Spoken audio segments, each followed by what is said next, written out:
August 4, 1944, Supreme Headquarters Allied Expeditionary Force. Versailles, France. An urgent message lands on Eisenhower's desk. He picks it up casually, coffee cup in hand. His eyes scan the first line, then he stops, reads it again. His hand freezes mid-air. "When was this sent?" he asks quietly. 10 minutes ago, sir. Eisenhower sets down his coffee. He walks to the map table where position markers track every Allied division across France. His finger traces a route from Normandy through Brittany. Over 100 miles.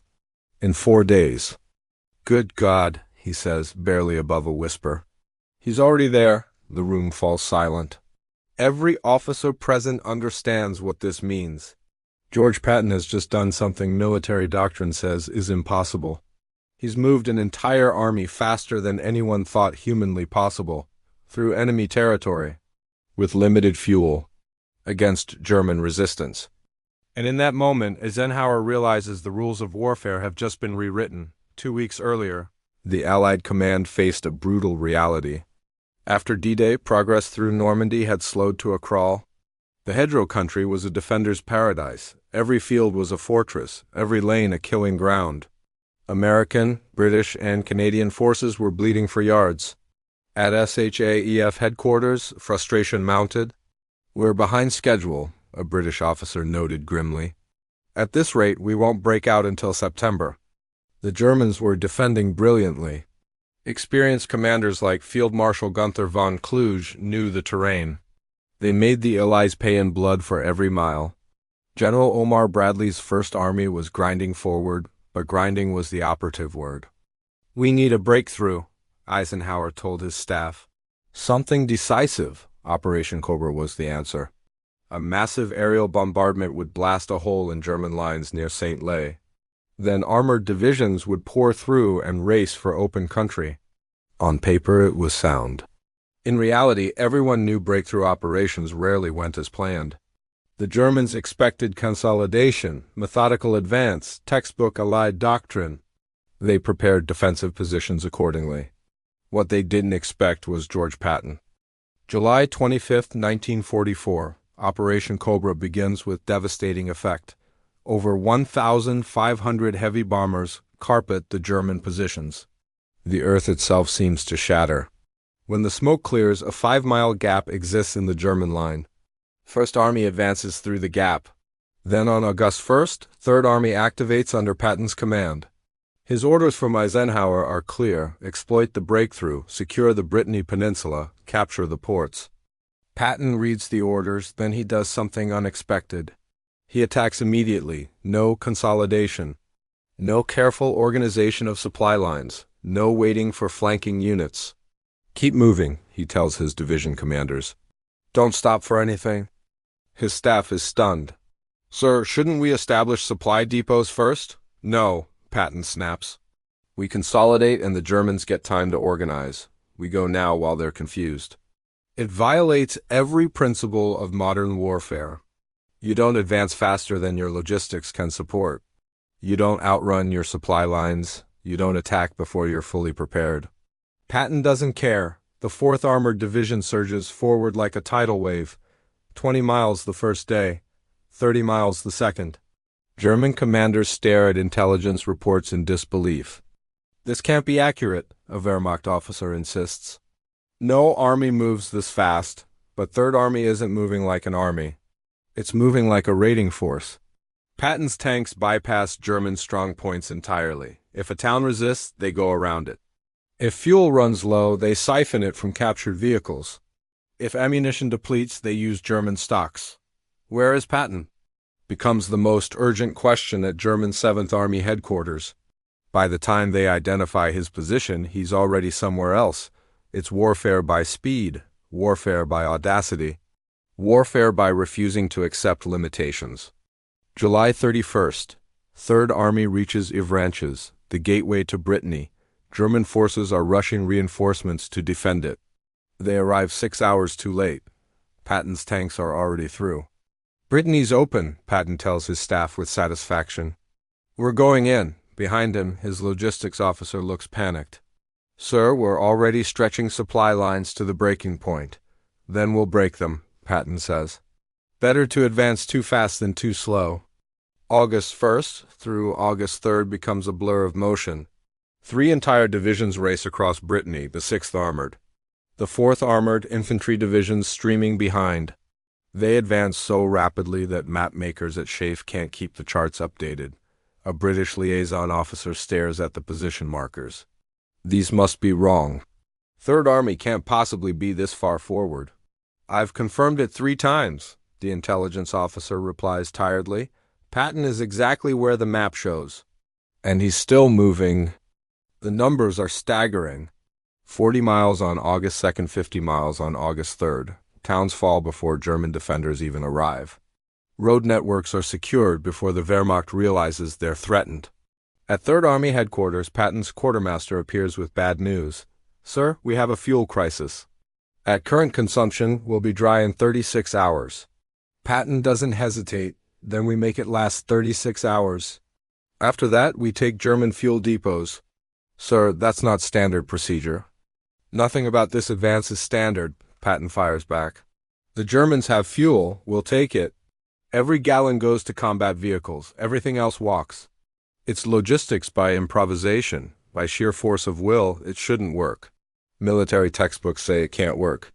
But somehow, impossibly, it does. August 4th, 1944, the message arrives at SHF, 4th Armored Division has secured Rennes. 6th Armored approaching Brest. Infantry controlling all major roads in eastern Brittany. An officer marks the new positions on the wall map. Then he steps back and stares, over 100 miles in 4 days. Eisenhower walks over, coffee in hand. He glances at the map casually. Then he freezes completely. The coffee cup stops halfway to his lips. His eyes trace the route 3rd Army took from Normandy to Brittany. When was this message sent? He asks quietly. 10 minutes ago, sir.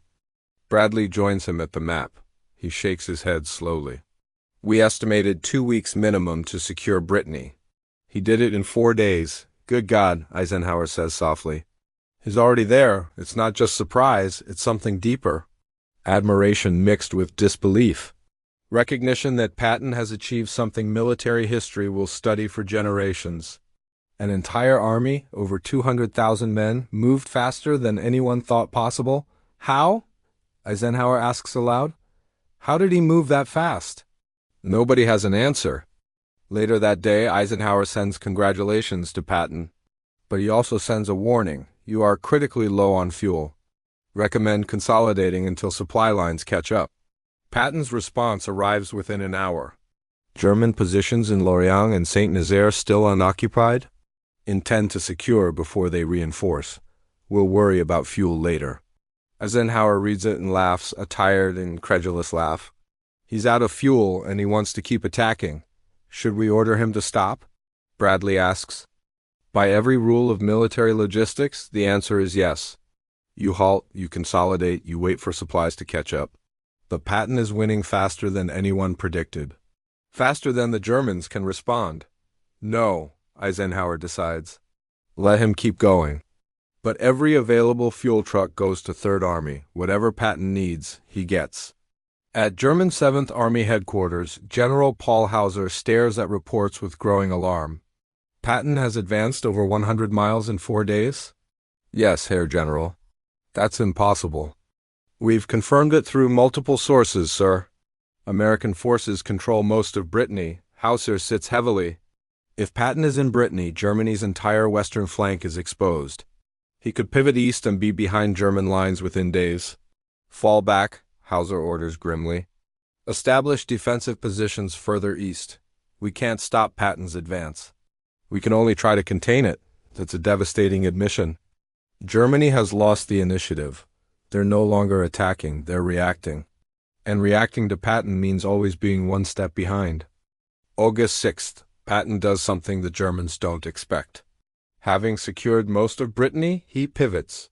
His entire army turns 90 degrees from west to east and drives toward Paris. Sir, we haven't secured Brest or Lorient, his staff protests. Those are major ports. Ports don't matter if we end the war, Patton interrupts. Paris matters. Germany matters. We're going east. In less than 48 hours, 4 entire corps change direction. Over 200,000 men execute a massive pivot while still in motion. It should cause chaos, traffic jams, supply failures. Somehow, through improvisation and sheer determination, Patton's staff makes it work. By August 10th, Third Army is racing toward Le Mans, then toward the Seine River, then toward the German border itself. How far can we go? Patton asks his logistics officer. Sir, we're already beyond sustainable supply range. I didn't ask if it's sustainable. I asked how far. The officer hesitates. If we strip non-essentials, if we capture German supplies, if every fuel truck runs non-stop ... Maybe to the German border? Maybe. Then that's where we're going, Patton says simply, August 12th. At SHA, Eisenhower faces a command crisis. Patton's Third Army is advancing so fast it threatens to outrun the entire Allied strategy. He's approaching the Seine, Bradley reports. If he crosses, he'll be 75 miles ahead of everyone else. His flanks will be completely exposed. British Field Marshal Bernard Montgomery, listening via phone, is furious. This is madness. Patton violates every principle of organized warfare. One German counterattack and Third Army could be cut off and destroyed. Monty has a point, Bradley admits reluctantly. Eisenhower stares at the map. Patton is represented by arrows pointing east, advancing faster than map makers can update. He picks up the phone to Third Army headquarters. George, you're 60 miles ahead of schedule. You're outrunning your supplies? You're exposed on both flanks? Every rule of warfare says you should stop and consolidate. Give me one reason why I shouldn't order you to halt. Patton's response is immediate. Because the Germans are shattered, sir. If we give them time to recover, they'll rebuild their defenses. But if we keep pushing now, while they're in chaos, we can be in Germany before they regroup. We can end this war months earlier. At what cost? If you overextend and get cut off, you could lose your entire army. Risk is part of war, sir.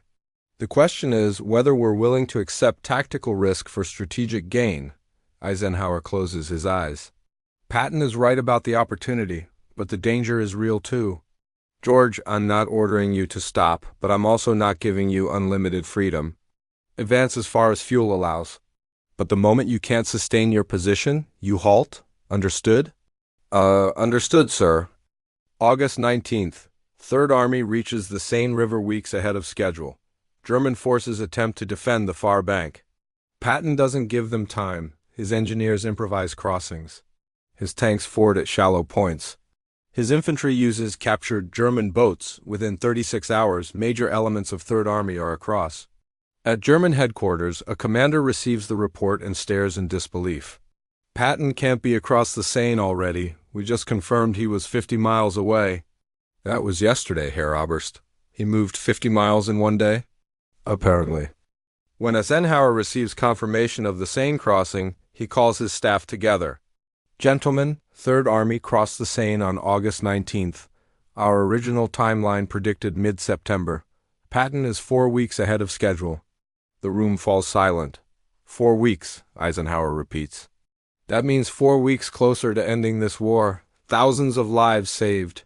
Cities not destroyed. Months of suffering avoided. He looks at the map where arrows representing Third Army now point toward Germany itself. I didn't think it was possible, he admits quietly. But George proved me wrong. August 25th. The miracle ends not from German resistance, but from reality. Third Army runs out of fuel, completely. Patton's worst fear realized his tanks sit stationary. Not because Germans stopped them, because there's no gas. Sir, we're completely dry, his quartermaster reports. No reserves? Nothing. We're stationary until supply trucks arrive. How long? Patton demands. Maybe 3 days? Maybe a week? Depends on allocation priorities. Patton is furious. In a week, the Germans will rebuild their defenses. We could be in Germany right now if we had fuel. He immediately calls Eisenhower. Sir, I need fuel. Every gallon you can spare. Third Army is sitting on the German border, and we can't move. I know, George, but fuel is limited. Montgomery is sitting still, Patton shouts. I'm 60 miles from the Rhine. Give me the fuel meant for Monty, and I can be across in 3 days. The argument continues for 10 minutes. Finally, Eisenhower makes his decision. I'm giving priority to Montgomery's operation. I'm sorry, George, that's final. Patton hangs up. He sits in silence. Then he turns to his staff with quiet intensity. Scrounge every gallon you can find. Captured supplies. Abandoned vehicles, anything, we're not stopping. Not when we're this close.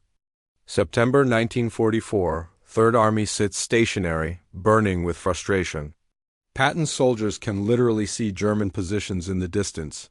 They're tantalizingly close to the Reich itself.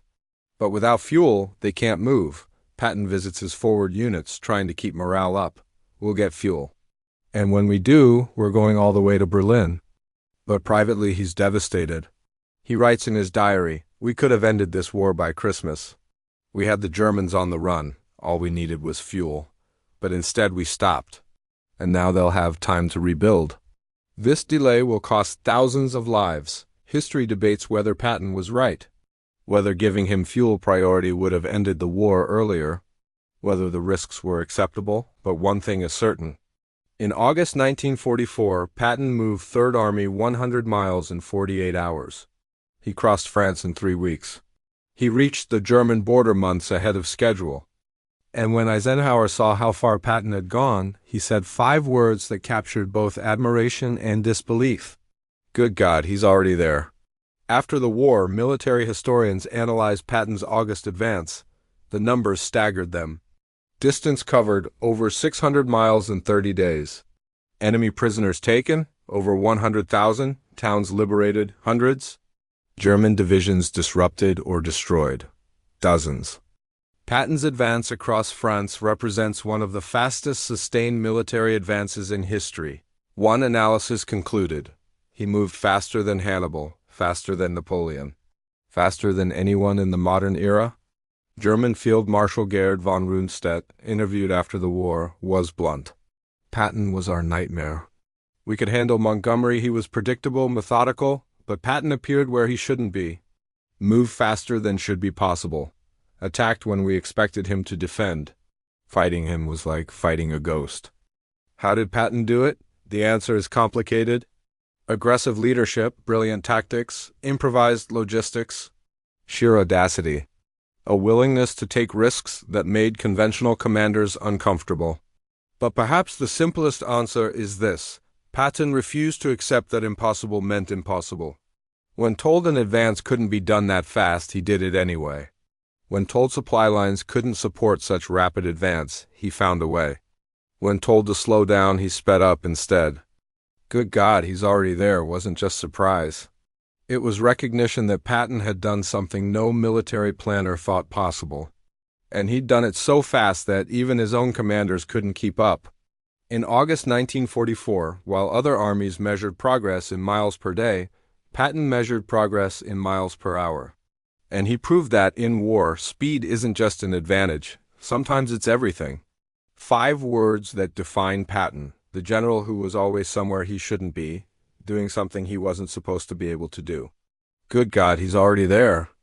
If this deep dive into Patton's impossible advance fascinated you, then you need to subscribe to this channel immediately.